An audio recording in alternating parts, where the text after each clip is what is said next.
Bonjour à toutes et à tous, je suis très heureuse de vous retrouver pour la lecture, l'analyse de la nouvelle lune du 29 janvier 2025 qui aura lieu dans le signe du Verseau à 12h37 temps universel et sur le degré 9, 9 degrés 50 exactement, du signe du Verseau.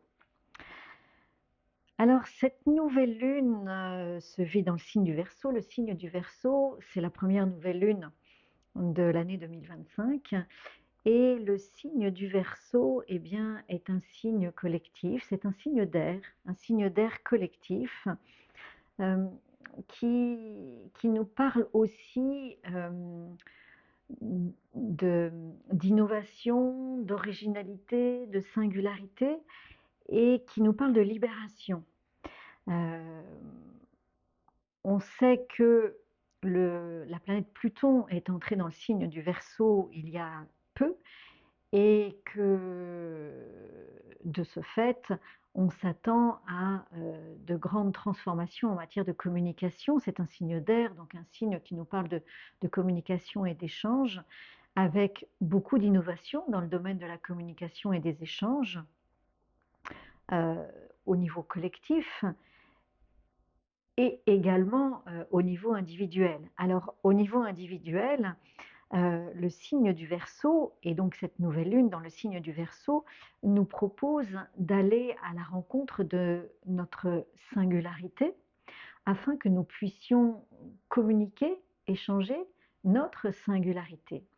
C'est-à-dire que avant d'aller vers sa singularité, il nous est proposé d'aller rencontrer, d'aller dévoiler notre identité dans le signe qui est en face, le signe du lion qui est en face, qui nous permet d'aller à la rencontre de notre moi-je, euh, et pas simplement de vivre avec notre moi-je, mais de confronter moi-je, mon identité, moi je suis, mais aussi de confronter cette identité avec les autres identités et à travers cela, eh bien, reconnaître sa singularité.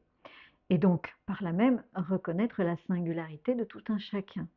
Et à partir de là, le signe du Verseau devient un signe de fraternité, d'égalité, de solidarité, parce que chacun respecte la singularité des autres. Et on peut vivre en solidarité, en fraternité, à partir de ce moment-là. Donc cela nous demande du travail.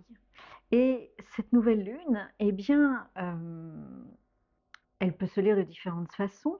En tout cas, la nouvelle lune est au trigone de la planète Jupiter dans un autre, qui est dans un autre signe d'air, qui est dans le signe des Gémeaux. Donc, cette nouvelle lune au trigone de Jupiter, ça peut nous emmener dans des échanges et des communications sur les réseaux,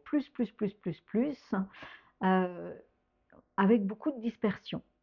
Voilà, on est dans la communication et on a besoin d'échanger dans tous les sens. euh, et de ce fait, le risque, c'est la dispersion. Le positif, cela peut être de grandes opportunités à partir du moment où on entend le message de la nouvelle lune qui nous propose d'aller à la rencontre de notre singularité pour la proposer au collectif, puisque c'est un signe collectif. Alors, dans cet excès peut-être possible de ce trigone nouvelle lune et Jupiter, eh bien, nous avons un des maîtres de cette nouvelle lune qui est Saturne, le, le, le signe du Verseau a deux maîtres, Saturne et Uranus.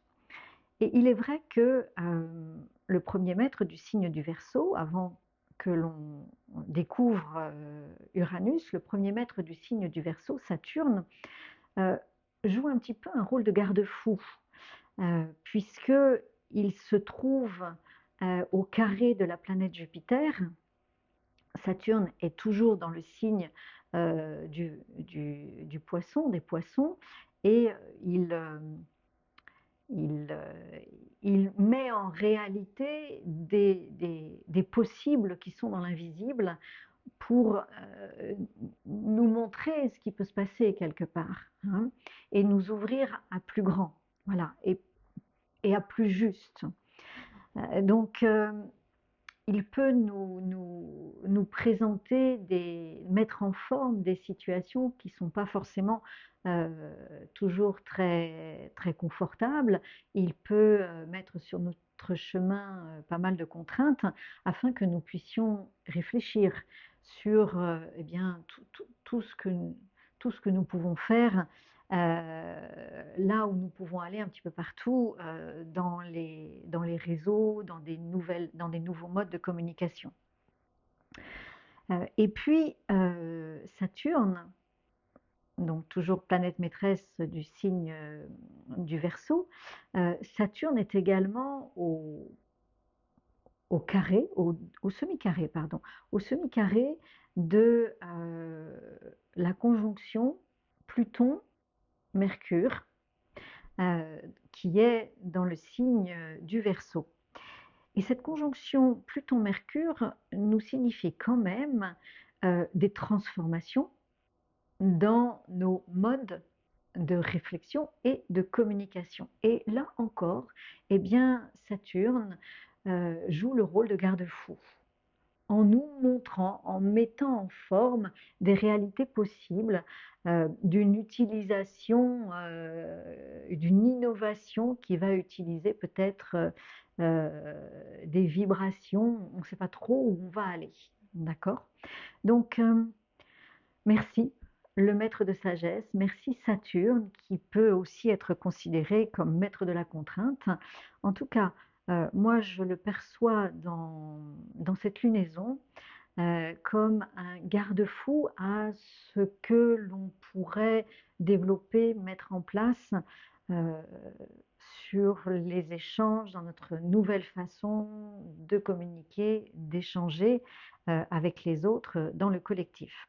Alors, la planète, pardon, le signe du Verseau, ici vous voyez, ce sont comme des vagues qui se disent, qui se parlent.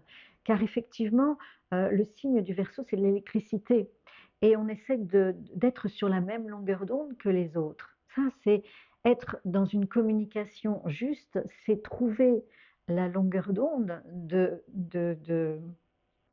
d'un groupe, de l'autre, d'un groupe, d'un collectif, pour pouvoir entrer en communication et que la communication soit efficace, positive. Ça, le Verseau est en analogie avec la 18e lettre de l'alphabet hébraïque, c'est-à-dire la lettre Tsadé. Et cette lettre Tsadé, tout comme nous parle, nous dit le signe du Verseau, cette lettre Tsadé nous propose de descendre profondément à l'intérieur de nous. Tsadé, c'est le harpon. Et comme dit Annick de Souzenel, c'est jeter son encre profondément au fond de la mer, et au fond de notre mer intérieure, pour aller à la rencontre de nos richesses cachées. Et soit mettre en lumière, trouver nos richesses, soit aller trancher ce qui empêche ces richesses d'être reconnues et dévoilées dans notre intériorité. Et le signe du Verseau exprime exactement la même chose. Le côté positif du signe du Verseau, eh bien, c'est notre singularité. C'est communiquer à partir de notre singularité, comme je vous l'ai dit tout à l'heure. Communiquer, se mettre en relation, échanger à partir de notre singularité. Donc ceci nous demande un travail. L'ombre du Verseau, on est tous pareils. C'est la conformité, la normalité. Et le travail de Pluton dans le signe du Verseau, il est aussi de nous aider à aller à la rencontre, de nous libérer d'une masse noire qui empêche chaque être humain de se dévoiler à travers son identité et de confronter son identité dans le collectif afin de déterminer, de reconnaître sa singularité.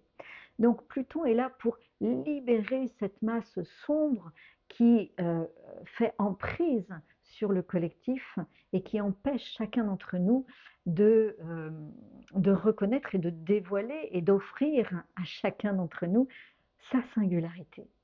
Donc, vous voyez que l'analogie n'est pas le fait du hasard, hein, entre le signe du Verseau et la lettre Tsadé, eh bien, il y a une grande similitude. Alors, je continue. Je vous parlais des deux planètes maîtresses du signe du Verseau qui ont un rôle très important dans cette lunaison. Donc, je vous ai dit Saturne qui joue un petit peu le rôle de garde-fou vis-à-vis de Jupiter en Gémeaux qui aurait tendance à aller un petit peu partout dans les échanges et les nouveaux échanges. Et puis également garde-fou dans ce que Pluton conjoint Mercure dans le signe du Verseau serait capable d'utiliser, de dévoiler en innovation, style intelligence artificielle, avec laquelle on ne sait pas trop où on va. Donc Saturne fait le garde-fou. La deuxième planète maîtresse de cette lunaison, c'est Uranus. Uranus, eh bien Uranus est toujours dans le signe du Taureau. Et Uranus, eh bien, est au sextile de la planète Vénus, qui est la planète maîtresse du Taureau. Et Vénus est également en semi-carré avec la nouvelle lune. Donc, qu'est-ce que cela vient nous signifier? Cette nouvelle lune vient nous dire, ok, il est temps de changer de mode de communication, de mode d'échange. Pas n'importe comment. Il est important que cette transformation dans notre façon de nous mettre en communication intervienne, soit basée sur notre relation à nous, sur nos valeurs. Il faut que ces transformations soient en accord avec nos valeurs, Vénus, nos valeurs de cœur, et comme la précédente lunaison nous l'exprimait, avec nos valeurs de cœur, nos vibrations de cœur, nos vibrations d'âme. Car Vénus est conjointe à Neptune, les deux sont dans le signe des Poissons, et Vénus-Neptune sont conjoints au nœud nord, dans le signe des Poissons. Le nœud nord qui vient d'arriver dans le signe des Poissons. Donc on vient là encore nous signifier, j'en avais déjà parlé aux précédentes lunaisons, on vient encore nous signifier que ces transformations dans les échanges, la communication, sont basées avant tout sur une communication de cœur à cœur, une communication de cœur à cœur avec l'invisible. Ça veut dire quoi? Ça veut dire peut-être avec nos perceptions, nos ressentis, car en face du signe des Poissons, il y a le signe de la Vierge dans lequel le nœud sud vient d'arriver, et le signe de la Vierge, c'est un signe qui analyse, mais le luminaire, la maître du signe ésotérique, du signe de la Vierge, c'est la Lune. Donc, on nous demande dans cette lunaison d'aller à la rencontre de la vibration, de notre cœur, de notre âme, et, et d'être dans nos ressentis, d'être à l'écoute de nos ressentis, être à l'écoute de notre corps pour être à l'écoute du message vibratoire de l'univers et du message vibratoire de l'univers de l'autre et des autres. Donc, cette transformation au niveau des échanges, au niveau de la communication au sein du collectif, elle est basée sur eh bien, notre capacité à entrer en lien et en résonance, déjà avec notre cœur, avec notre âme, et puis notre capacité, à partir de là, à entrer en résonance avec le cœur, l'âme, l'univers de l'autre et des autres. Et à ce moment-là, effectivement, eh bien, Saturne, pardon, Uranus, qui est en taureau, va aider la planète Vénus à, à- à se transformer à ce niveau-là et permettre à, à Uranus d'installer les changements tant attendus dans le signe du taureau sur Terre, dans notre façon de nous mettre en relation avec la Terre, avec la nourriture, avec l'argent, avec le plaisir, avec nos valeurs, qui sont tout ce qu'exprime le signe du taureau, et Uranus qui essaye vainement d'amener des changements sur notre Terre. Voilà. Et c'est vrai que quand on regarde cette lunaison, eh bien, on se dit que oui, il y a du travail, nous sommes sollicités pour que cette communication dans le collectif soit harmonieuse et ça fait appel à notre équilibre féminin-masculin puisque dans cette lunaison, eh bien, la planète Vénus, dont je vous ai parlé, qui est vraiment la façon dont nous nous mettons en relation avec nous-mêmes, avec notre cœur, avec nos valeurs, avec l'estime de nous, eh bien, est en analogie avec la lettre Kaf, qui est la 11e lettre de l'alphabet hébraïque, et qui nous parle de la même chose, qui nous parle euh, de notre capacité à recevoir euh, les informations, les vibrations du cosmos, puisque Vénus est dans le signe des poissons, et d'utiliser ces vibrations pour amener des mutations dans notre matrice émotionnelle afin que nous puissions nous mettre en relation vraiment de cœur à cœur, d'âme à âme. Hein. Et dès l'instant où ce travail sur Vénus, CAF, se fait progressivement, ça va demander du temps, eh bien, cette lunaison nous dit euh, tout se passe à l'intérieur de nous, dans notre corps, et à un moment donné, eh bien, nous allons trouver un équilibre entre Vénus et Mars, puisque Mars est au trigone de Vénus, Mars étant dans le signe du cancer, qui est vraiment notre corps, nos cellules. Donc, nous allons trouver un équilibre entre notre Vénus et notre Mars, notre féminin et notre masculin, et c'est cela que nous allons amener sur Terre et qui va être l'objet de ce changement sur Terre. Voilà. Donc autant le signe du Verseau nous parle d'harmonie dans les vibrations, tout comme la lettre Tsadé en analogie qui nous parle d'équilibre entre le féminin et le masculin, eh bien Uranus en taureau essaye d'amener ce même changement, c'est-à-dire amener un équilibre entre Vénus et Mars, notre féminin et notre masculin, pour des relations beaucoup plus harmonieuses. Donc les intentions et les choix que nous allons faire en matière de changement, de travail intérieur pour aller à la rencontre de notre singularité, eh bien, seront validés ou pas. Nous aurons une idée ou pas si c'est juste le 1er février, lorsque la Lune va passer sur Saturne. Puis, eh bien, nous verrons si les changements sont perceptibles vers le 5 février, lorsque la Lune va passer sur Uranus. Et peut-être que des opportunités vont se dévoiler entre le 6 et le 7 février, lorsque la Lune va passer sur la planète Jupiter, et le 9 février, lorsque la Lune va passer sur Mars, qui est en Cancer. Eh bien, probablement qu'à ce moment-là,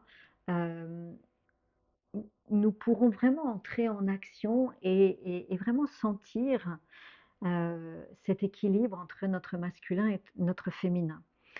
Donc c'est une belle nouvelle lune qui nous demande du travail, un travail intérieur à la rencontre de notre identité, Et cette identité, on va la frotter, la confronter au collectif afin de dévoiler, reconnaître notre singularité et l'offrir dans nos relations, dans notre communication au niveau du collectif.